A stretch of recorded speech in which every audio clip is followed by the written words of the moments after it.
Okay, let's unpack this. Have you ever watched, like, a big football tournament, seen all the action in the stadiums, how slick the broadcast looks, and just thought, how does this actually work? Yeah, like who decides how bright the pitch lights need to be? Exactly. Or who's picking up the hotel bill for the referees? Turns out there's this incredibly detailed rule book covering, well, pretty much everything. Absolutely. What you see on TV, that's just the tip of the iceberg.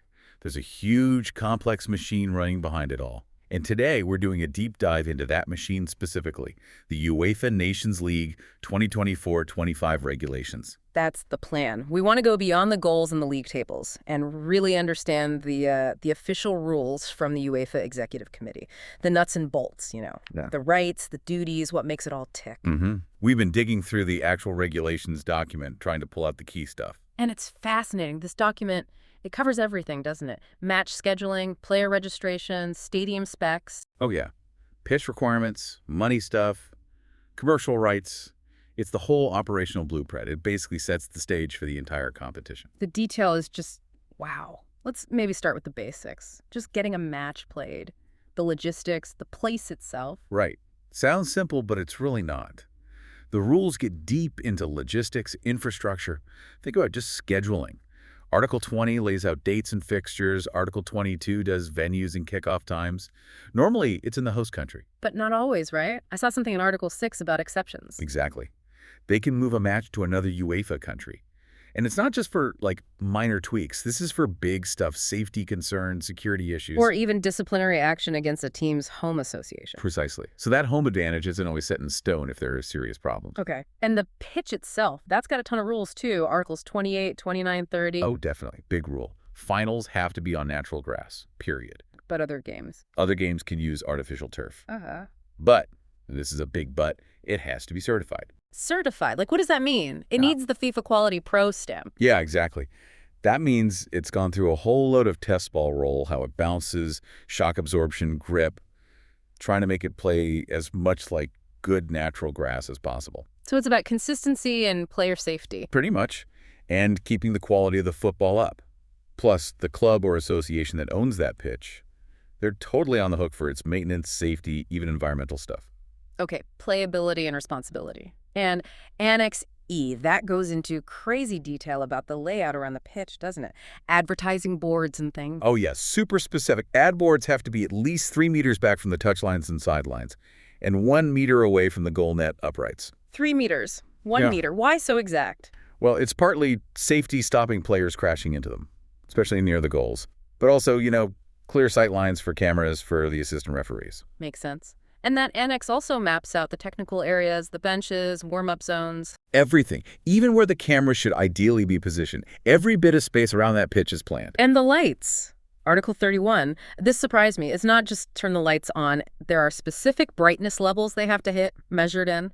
Lux. Yep, lux. They specify minimum average levels for horizontal illuminance. That's how bright the playing surface is. Okay. And vertical illuminance that's lighting the player standing up, especially towards the main cameras.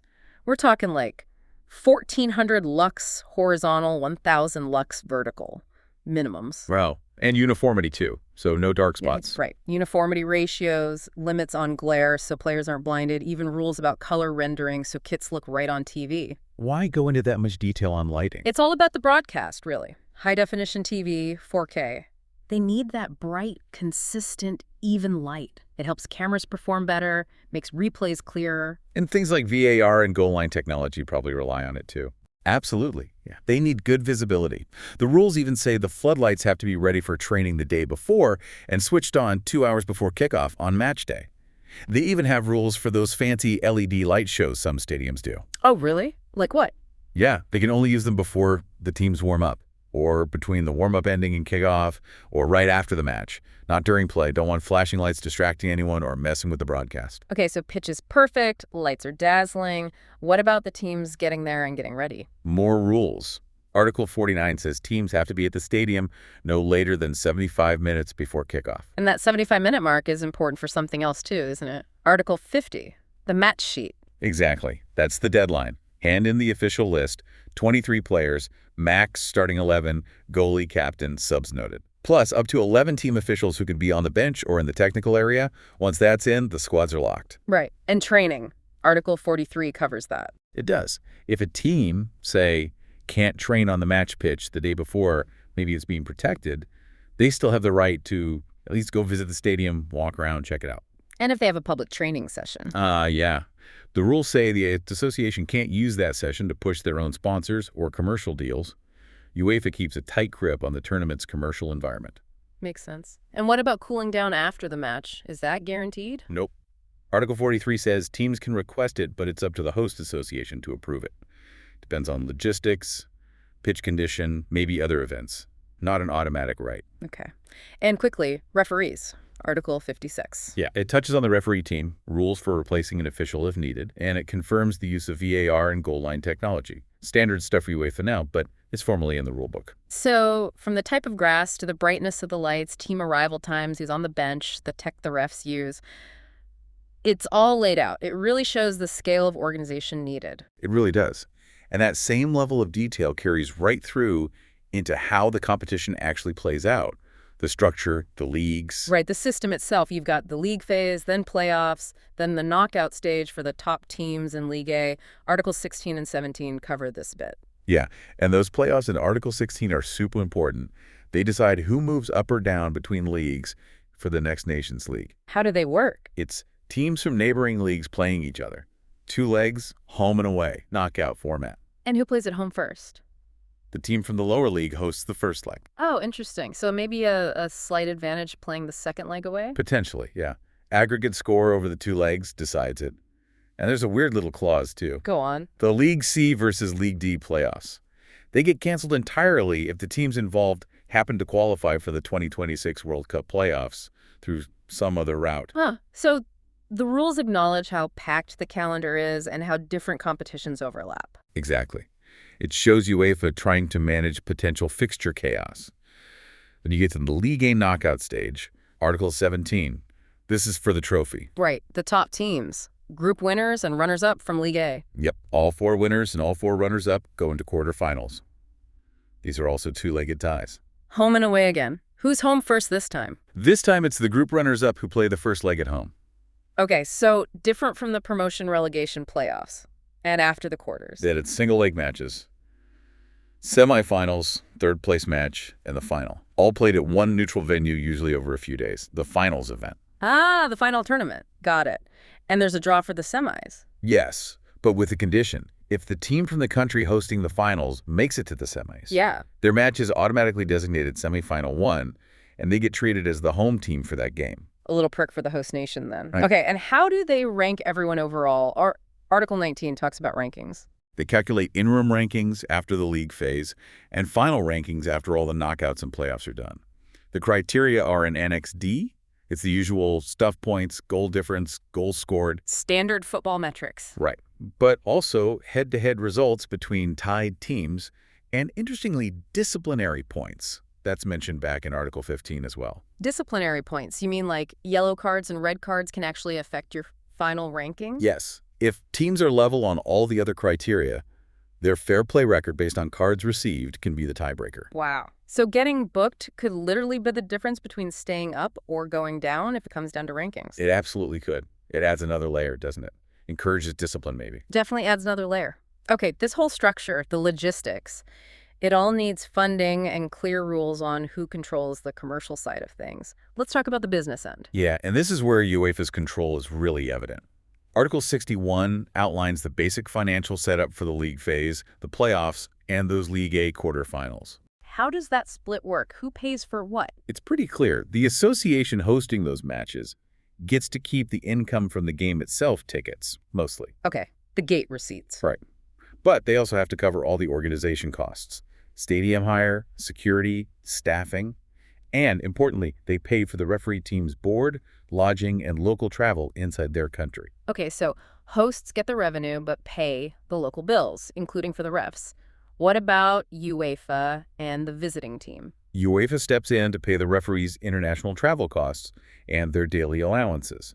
And the visiting teams association, they pay for their own team's travel, hotels, food, everything. So hosting has income potential but big costs. Visiting is just pure expense for your own association. Pretty much. It definitely factors into the financial planning for these games, And then Article 64 gets really specific about commercial rights. Let me guess. UEFA controls them. Bingo. Especially for the finals tournament. UEFA has exclusive ownership of all commercial rights connected to the finals. That includes rights linked to the team's official training bases during that finals week. Exclusive ownership. What does that practically mean for, say, a team's main sponsor? It means that sponsor gets very little visibility during the finals. The participating national associations are heavily restricted. They generally can't display their own sponsor logos inside the stadium, at the training grounds, even in press conferences. There are some minor exceptions, but UEFA controls the main branding. So the sponsor who backs a team all year round basically has to step back during the Nations League finals. Largely, yes. UEFA wants a clean stadium environment for their official tournament sponsors. Article 64 also says teams can't use match tickets for competitions or giveaways without UEFA's written okay. Protecting the value of their own partnerships makes sense from their perspective. And associations have to cooperate fully with the host broadcaster appointed by UEFA. Total control over the commercial look and feel, and media access, Article 66. Yeah, that ties in.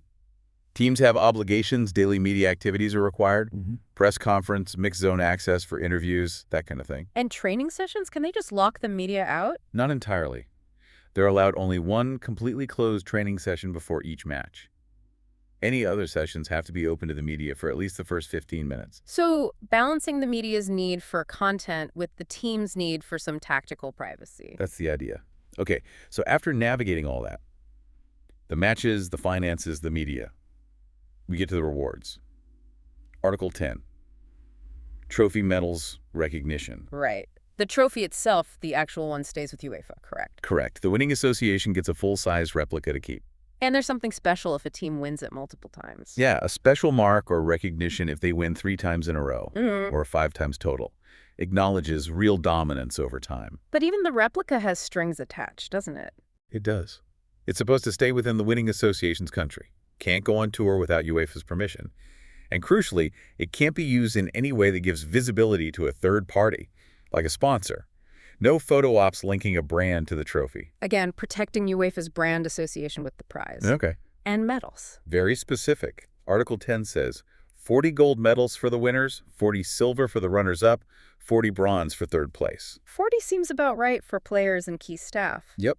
And the rule explicitly states no additional medals can be produced. Full stop. Wow, that's definite. No extras for the kitman's cousin. Ah, exactly. Keeps them exclusive. Oh, and each team that makes it to the finals tournament gets a commemorative plaque, too. Okay, so stepping back from all these details, I mean, the distance for ad boards, the lux levels for lights, disciplinary points affecting rankings, who pays for the ref's dinner, the tight grip on sponsors, even rules for the replica trophy.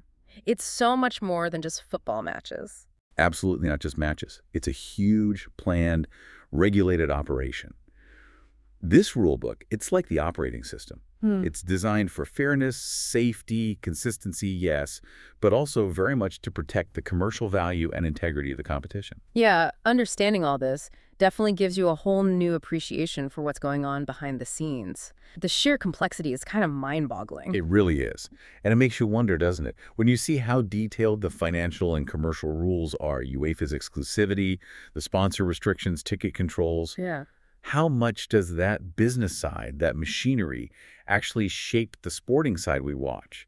Does it influence schedules or venues or maybe even how the competition is structured? That is a really interesting question to chew on. Thinking about all these rules, was there any specific one that really jumped out at you as surprising? What part of this hitty side of football do you find most fascinating now you've seen the blueprint? We'd love to hear what you think too. Let us know in the comments below. Seriously, your insights always add a great perspective. They really do. And hey, while you're down there, if you found this look inside the rulebook interesting, give us a like. It genuinely helps us figure out what kind of deep dives you enjoy. And definitely subscribe so you don't miss the next time we get nerdy about the details of something fascinating. And please share this with anyone else who might be curious about what goes into making a major tournament happen. Thanks for joining us as we peeled back the layers of the UEFA Nations League regulations. We'll catch you on the next deep dive.